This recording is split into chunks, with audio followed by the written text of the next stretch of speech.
Hello everyone, welcome to my YouTube channel Paris Learning. So in today's video we are going to discuss Things Fall Apart as a post-colonial novel. So let's proceed. The novel Things Fall Apart has been written by Chinua Achebe. तो सबसे पहले बात करते हैं कि post-colonial novel होता क्या है.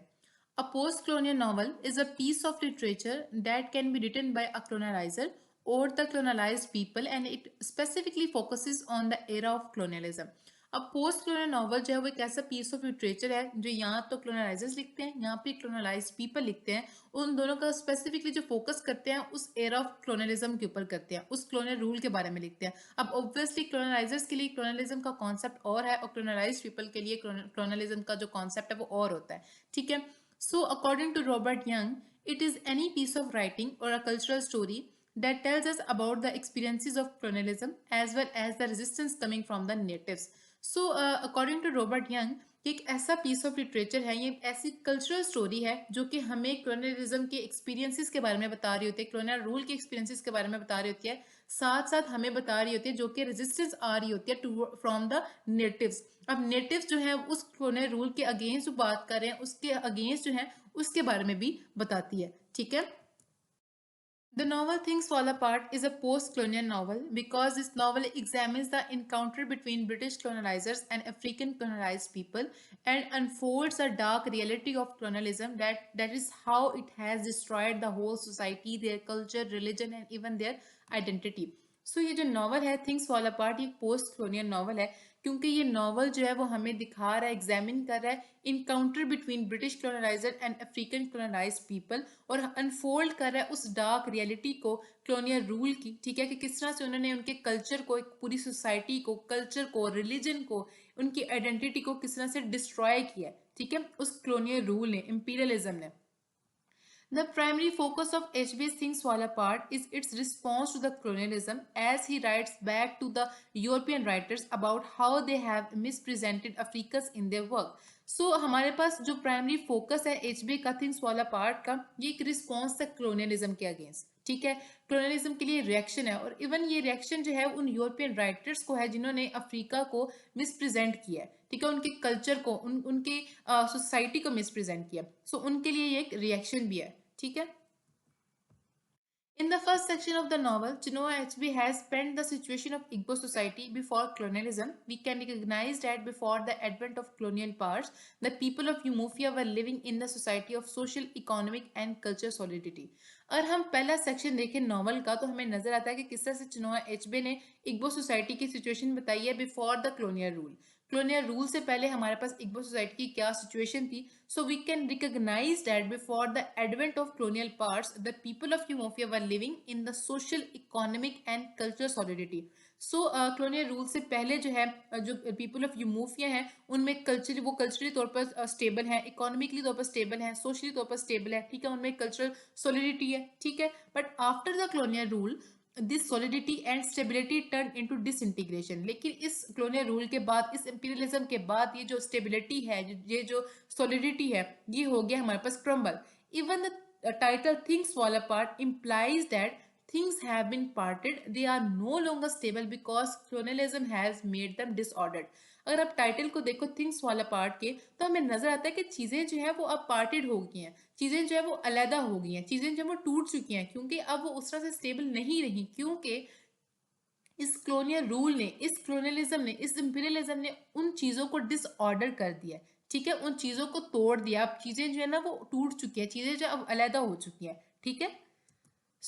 One of the significant topic of post-colonial literature is self-discovery that has been discussed by Chinua Achebe in his novel. According to him, a person can discover its actual self only by finding out its roots. Post colonial literature के जो significant topics हैं उनमें self discovery का topic बड़ा important है. चिनोआ एचबे ने उसको अपने नॉवल के अंदर डिस्कस किया है और अकॉर्डिंग टू हिम एक इंसान जो है वो अपना एक्चुअल सेल्फ तभी तलाश करता है जब उसको अपनी रूट्स को वो तलाश कर लेता है. ठीक है.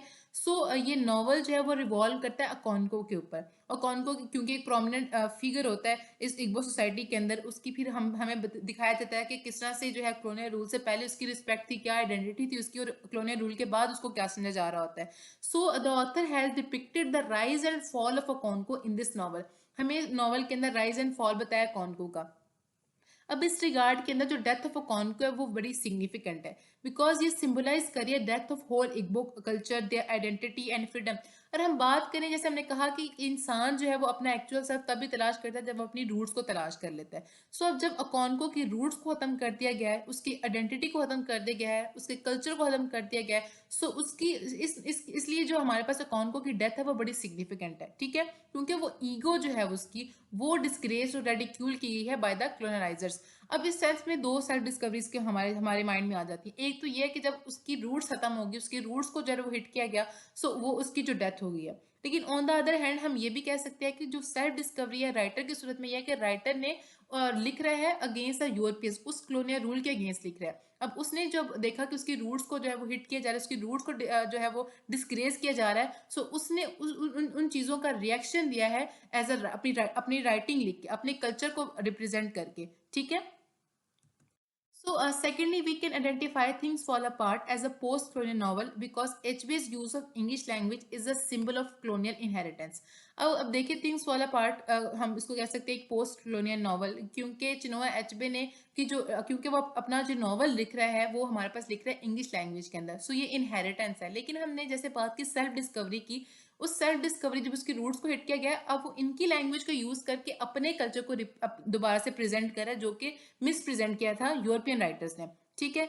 So although by presenting the rich cultural norms, folk tales and through the use of Igbo proverbs we can see the resistance against the colonial parts.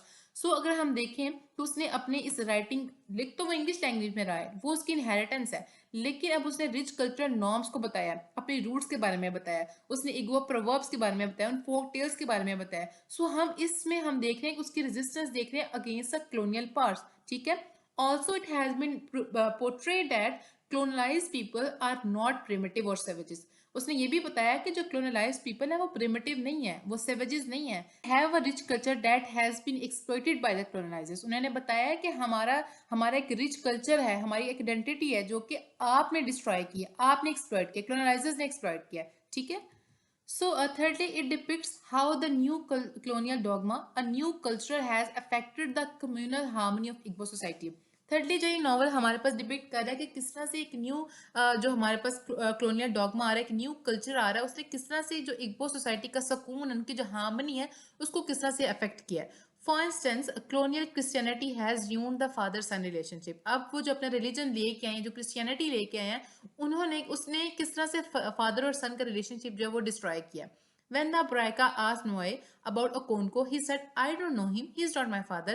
अब जब ब्राइका जो है वो नोए से पूछता है, कॉन्को के बेटे से पूछता है कॉन्को के बारे में, तो वो कहता है कि मुझे नहीं पता, मैं वो मेरा बाप नहीं है। Similarly Okonkwo was not interested in talking about his son. दूसरी तरफ हम देख रहे हैं कि कॉन्को भी जो है वो अपने बेटे के बारे में बात करने में इंटरेस्टेड नहीं है, क्योंकि वो अब क्रिश्चियनिटी की तरफ चला गया, तो वो उसके बारे में बात करने में इंटरेस्टेड नहीं है, ठीक है। Additionally, as a post-colonial novel, it reveals the miseries of people, that how they have been left with the feeling of uncertainty, cultural clashes, inferiority complexes, self-doubt and a distorted worldview. और हम इसके अलावा बात करें, सो ये पोस्ट-colonial novel है क्योंकि ये नॉवल जो है ना वो रिवील करे उन मिजरीज को, ठीक है, किस तरह से लोग जो है ना वो फीलिंग ऑफ अनसर्टेनिटी, बेयकीनी की सूरत हाल के साथ, उन फीलिंग्स के साथ उनको छोड़ दिया गया है कि आया हम ठीक है या नहीं है। जो कल्चरल क्लैशेस आ रहे हैं लोगों के अंदर, कि कुछ लोगों ने नए कल्चर को अडॉप्ट कर लिया, कुछ लोगों ने नहीं किया, तो अपने लोगों के अंदर ही कल्चरल क्लैशेस आ रहे हैं, इन्फीरियरिटी कम्प्लेक्सेस आ रहे हैं, क्योंकि अब जो कॉलोनियल रूल है उनको बता रहा है कि आप तो इन्फीरियर हैं, आप में तो ये गलतियां हैं, तो आप में ये है। सो उनके अंदर जो इन्फीरियरिटी कम्प्लेक्सेस आ रहे हैं वो हमें नजर आ रहा है। सेल्फ डाउट है कि आया जो हम अभी हैं, हम ठीक हैं या नहीं है, सेल्फ डाउट उनमें आ गया, एक डिस्टॉर्टेड वर्ल्ड व्यू है। सो ये है कि ये जो हमारे पास ये पोस्ट कॉलोनियल नॉवल है, क्योंकि ये नॉवल हमें बता रहा है कि कॉलोनियल रूल के बाद जो है लोगों के वो किस तरह से लोग जो है वो कॉलोनियल रूल ने जो है उन लोगों को मिसयूज करना छोड़ दिया है, ठीक है। This novel is considered as a reaction to Joseph Conrad Heart of Darkness, in which he has depicted that Africans as illiterate savages who are devoid of culture. HB has seen the stereotypical thoughts about Africans. और हम देखें तो इस novel को हम consider कर सकते हैं as a reaction to Joseph Conrad Heart of Darkness, जिसके अंदर हमें बताया गया कि अफ्रीकन्स को सेवेजेस कहा गया है, प्रिमिटिव कहा गया है, उनको फैंटम क्रिएचर्स कहा गया है कि उनमें कल्चर की कमी है, ठीक है। सो ये है कि एचबी ने जो है ना वो ये थिंग्स फॉल अपार्ट उसका रिएक्शन है, जिसमें एचबी ने बताया कि किस तरह से हमारा एक पूरा कल्चर था, हमारी एक प्रॉपर आइडेंटिटी है, हमारी एक सोसाइटी है जिसको आप लोगों ने जो है डिस्ट्रॉय किया है, उसके सुकून को, उसकी हार्मनी को आपने र्यून किया है। So Achebe has change the stereotypical thoughts about Africans, अपने एक कल्चर को बता के, अपने एक रिच कल्चर को बता के उसने जो अफ्रीकन्स के बारे में एक स्टीरियोटिपिकल थॉट्स है कि वो प्रिमिटिव्स हैं, ठीक है, वो सेवेजेस हैं, उसको जो है वो चेंज किया। Summing up, we can say that Things Fall Apart is a post-colonial novel because HB has brilliantly unfolded the devastating effects of colonialism and made the distinction between pre- and post-colonial Igbo society.